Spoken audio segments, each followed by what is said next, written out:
अगर आप भी लेना चाहते हैं देश दुनिया की तमाम जानकारी तो आज ही सब्सक्राइब करें हमारे चैनल को। साथ ही नीचे दिए बेल आइकन को जरूर दबाएं ताकि हर अपडेट आप तक पहुंच सके। नमस्कार, प्रभात साक्षी न्यूज नेटवर्क और आप सभी का स्वागत है। हमारे देश में कुछ नेता ऐसे हैं जो दिखावे के लिए राष्ट्रीय एकता की बात करते हैं, लेकिन देश को तोड़ने, देश में विवाद खड़ा करने, हिंदू और गरीबों को गरियाने में कोई कोर कसर नहीं छोड़ते। दुनिया का सबसे प्राचीन धर्म है हिंदू, लेकिन कुछ लोगों ने इस धर्म को आतंकवाद से जोड़ने, सांप्रदायिकता से जोड़ने का ठेका ले लिया है और बार बार हिंदू भावनाएं आहत करके ये नेता न सिर्फ अपनी राजनीतिक रोटियां सेकते हैं, बल्कि साजिशन हिंदू धर्म पर आघात कर रहे हैं। लेकिन कोई कानून इनका कुछ बिगाड़ने की स्थिति में नहीं है। कांग्रेस के वरिष्ठ सांसद शशि थरूर बार बार हिंदुत्व पर आघात करते हैं और अब तो कह रहे हैं कि भारत माता की जय नहीं बोलना भी अधिकार है। कल को थरूर यह भी बोल सकते हैं कि कानून का पालन करना या नहीं करना भी व्यक्ति का अधिकार है। यूपीए शासन के दौरान विदेश राज्य मंत्री के रूप में शशि थरूर ने विमान में इकोनॉमी क्लास से यात्रा करने को कैटल क्लास की संज्ञा दी थी, यानी गरीब वर्ग शशि थरूर के लिए पशु से ज्यादा महत्व नहीं रखता। ऐसे ही थरूर के लिए हिंदी और हिंदू शब्द के प्रति कोई सम्मान नहीं है, क्योंकि शशि थरूर ने हिंदुत्व को 1947 की मुस्लिम सांप्रदायिकता का प्रतिबिंब करार देते हुए कहा है कि इसकी सफलता का मतलब यह होगा कि भारतीय अवधारणा का अंत हो गया। उन्होंने इस बात पर भी जोर दिया है कि हिंदुत्व कोई धार्मिक नहीं बल्कि राजनीतिक सिद्धांत है। थरूर ने अपनी नई पुस्तक द बैटल ऑफ बिलोंगिंग में कहा कि हिंदू भारत किसी भी तरह से हिंदू नहीं होगा, बल्कि संघी हिंदुत्व राज्य होगा जो पूरी तरह से अलग तरह का देश होगा। उनकी इस पुस्तक का शनिवार को विमोचन हुआ। कांग्रेस सांसद ने कहा, मेरे जैसे लोग जो अपने प्यारे भारत को संजोए रखना चाहते हैं, उनकी परवरिश इस तरह हुई है कि वे धार्मिक राज्य का तिरस्कार करें।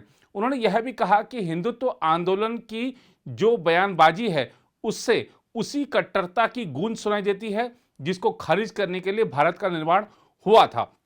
एलएफ बुक कंपनी द्वारा प्रकाशित इस पुस्तक में थरूर ने हिंदुत्व और संशोधित नागरिकता कानून यानी सीएए की आलोचना की है। उनका कहना है कि यह भारतीयता के बुनियादी पहलू के लिए चुनौती है। अपने हिंदू पाकिस्तान वाले बयान से संबंधित विवाद को समर्पित एक पूरे अध्याय में पूर्व केंद्रीय मंत्री ने कहा, मैंने सत्ताधारी पार्टी की ओर से पाकिस्तान का हिंदुत्व वाला संस्करण बनाने के प्रयास की निंदा की थी, क्योंकि इसके लिए हमारा स्वतंत्रता आंदोलन नहीं था और न ही यह भारत की अवधारणा है जिसे हमारे संविधान में समाहित किया गया। शशि थरूर लिखते हैं, यह सिर्फ अल्पसंख्यकों के बारे में नहीं है जैसा भाजपा हमें मनवाना चाहेगी। मेरे जैसे बहुत सारे गौरवान्वित हिंदू हैं जो अपनी आस्था के समावेशी स्वभाव को संजोते हैं और अपने पड़ोसी देश पाकिस्तान के लोगों की तरह असहिष्णु और एक धर्म आधारित राज्य में रहने का इरादा नहीं रखते। थरूर ने कहा, हिंदुत्व हिंदू धर्म नहीं है, यह एक राजनीतिक सिद्धांत है, धार्मिक नहीं है। सीएए की आलोचना करते हुए शशि थरूर ने कहा, यह पहला कानून है जो देश की उस बुनियाद पर सवाल करता है कि धर्म हमारे पड़ोस और हमारी नागरिकता को तय करने का पैमाना नहीं हो सकता। उनके मुताबिक यह संशोधित कानून एक समावेशी राज्य के तौर पर भारत को लेकर जो धारणा है उस पर भी चोट करता है। हिंदुत्व के संदर्भ में कांग्रेस नेता इस पुस्तक में लिखते हैं, हिंदुत्व आंदोलन 1947 की मुस्लिम सांप्रदायिकता का प्रतिबिंब है।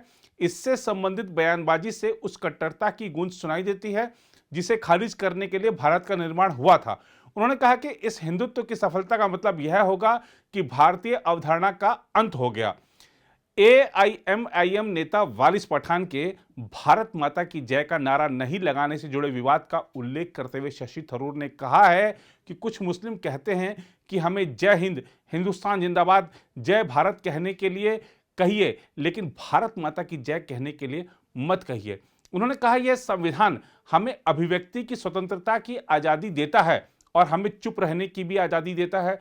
हम दूसरों के मुंह में अपने शब्द नहीं डाल सकते।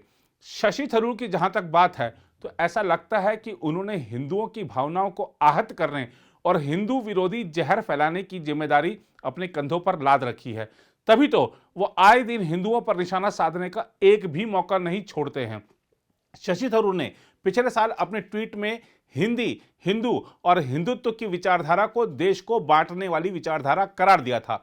शशि थरूर ने उत्तर प्रदेश के मुख्यमंत्री योगी आदित्यनाथ के संगम स्नान का भी मजाक उड़ाकर हिंदू भावनाओं को आहत किया था। थरूर ने अपने ट्वीट में तब कहा था कि आपको गंगा भी स्वच्छ रखनी है और पाप भी यहीं धोने हैं। इस संगम में सब नंगे हैं, जय गंगा मैया की। इससे पहले भी कई ऐसे मौके आए हैं जब थरूर ने हिंदुओं की भावनाओं और धर्म का अपमान किया है। एक राष्ट्रीय पार्टी के वरिष्ठ नेता होने के बावजूद और केंद्र में मंत्री पद की जिम्मेदारी निभाने के बावजूद इस तरह की टिप्पणी करने में वह जरा भी नहीं हिचकते। यहां तक कि कांग्रेस पार्टी के हाईकमान की ओर से भी शशि थरूर पर कोई सख्त कार्रवाई नहीं की जाती, जबकि कांग्रेस हाईकमान चुनावों के समय अक्सर मंदिर मंदिर जाता है। उधर प्रधानमंत्री नरेंद्र मोदी ने शनिवार को स्टैच्यू ऑफ यूनिटी को अहमदाबाद में साबरमती रिवर फ्रंट से जोड़ने वाली सी प्लेन सेवा का उद्घाटन किया। प्रधानमंत्री ने इस विमान से यात्रा भी की। विमान पर सवार होने से पहले उन्होंने जल हवाई अड्डे पर अधिकारियों से बात की और विमान के बारे में जानकारी ली। इस विमान में 19 लोगों के बैठने की व्यवस्था है।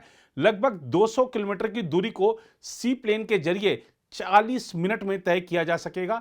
आइए आपको बताते हैं इस सी प्लेन सेवा से जुड़ी संपूर्ण जानकारी। विश्व की सबसे ऊंची प्रतिमा स्टैच्यू ऑफ यूनिटी पर्यटकों के लिए खास आकर्षण का केंद्र है। अहमदाबाद स्थित साबरमती रिवर फ्रंट से केवड़िया में नर्मदा नदी पर बने 182 मीटर ऊंचे इस स्मारक तक पर्यटकों को रोमांचक अनुभव के साथ पहुंचाने के लिए एक अनोखी शुरुआत की गई है।